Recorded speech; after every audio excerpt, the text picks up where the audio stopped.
Asyrafil anbiya'i wal mursalin wa ala alihi wa sahbihi ajma'in. Amma ba'du.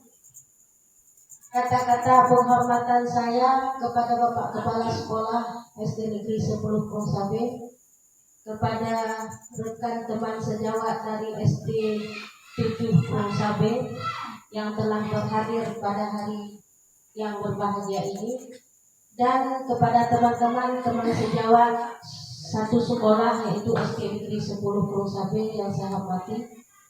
Pada kesempatan ini saya ingin memaparkan, yaitu ingin sharing dan berbagi pengalaman atau berbagi materi dengan kawan-kawan semua, yaitu tentang budaya positif di sekolah.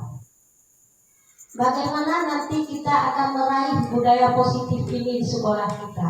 Mudah-mudahan ke depan kita kasih contoh untuk di sekolah kita dan jadi contoh di gugus kita nanti bagaimana cara membuat budaya positif di sekolah. Juga teman-teman sejawat dari SD 7 Pongsabe nanti bisa juga bagaimana cara melaksanakan keyakinan kelas di sekolah masing-masing untuk mencapai budaya positif di sekolah. Pada hari ini kita akan bahas ada 6 topik. Yang pertama, disiplin positif dan nilai kebijakan universal. Yang kedua, teori motivasi hukum dan penghargaan restitusi. Yang ketiga, keyakinan kelas. Yang keempat, kebutuhan dasar manusia yang berkualitas. Yang kelima, restitusi 5 posisi kontrol. Yang keenam, restitusi segitiga restitusi.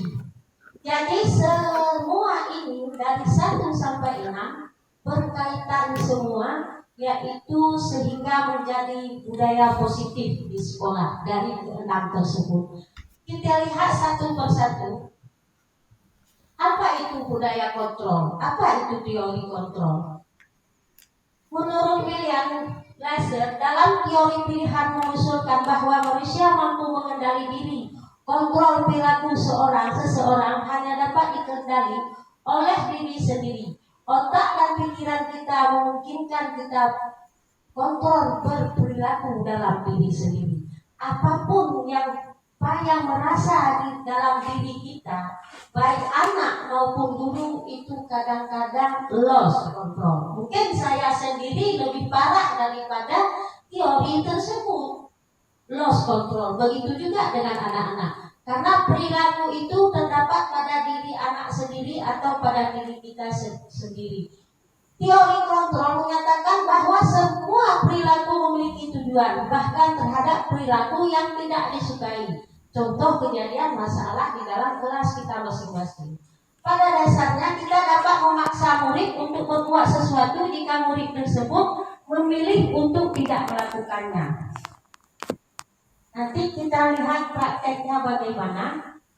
Segala usaha yang mempengaruhi murid agar mengulangi sesuatu perilaku tertentu adalah suatu usaha untuk mengontrol murid tersebut menggunakan kritik, rasa bersalah, mengontrol murid menuju pada identitas gagal. Beberapa miskonsepsi tentang makna kontrol yaitu yang perlu diluruskan. 1. Guru mengontrol murid. 2. Penguatan positif efektif yang bermanfaat. 3. Kritikan dapat membuat orang bersalah, menguatkan karakter dia. Bukan kita langsung menegur, bukan kita langsung membenci, bukan kita langsung pokoknya yang agak dia anak itu membuat kesan kepada kita marah, ataupun kita sesama teman membuat kita terkesannya marah, seperti itu kritikan. Tetapi kalau yang membangun kritikannya ada kriterianya masing-masing. Yang kedua, dengan ada posisi kontrol, maka disiplin itu harus kita tegakkan. Kalau kita berbicara di kurikulum Merdeka Belajar, bayang kita itu disiplin nggak ada, karena anak bebas merdeka. Tapi bukan itu kata kuncinya. Disiplin itu adalah utama karena itu karakter. Merdeka Belajar itu karakter yang utama. Disiplin itu tetap ada. Cara melaksanakan disiplinnya itu bagaimana? Bukan dalam ini sudah bebas. Hai, kurikulum Merdeka Belajar, kami bebas saja. Itu bukan. Karena ada kontrol yang kita bicarakan tadi. Yang ada pada sifat. Apa itu disiplin? Suatu kondisi yang tercipta dan terbentuk melalui suatu proses dari segala rangkaian perilaku yang menunjukkan nilai-nilai ketaatan, kepatuhan, kesetiaan, keteraturan, dan ketertiban. Itu yang diutamakan dalam kurikulum Merdeka Belajar. Bukan sudah merdeka ini, sudah. Apa itu kemerdekaan? Kemerdekaan yang mana? Kemerdekaan di sekolah dan kemerdekaan pembelajaran. Bagaimana? Bukankah itu harus disiplin tidak ada? Di mana kemerdekaan disitulah yang harus ada disiplin. Itu kata Ki Hajar Dewantara. Di mana ada kemerdekaan, di situ harus kuat disiplin.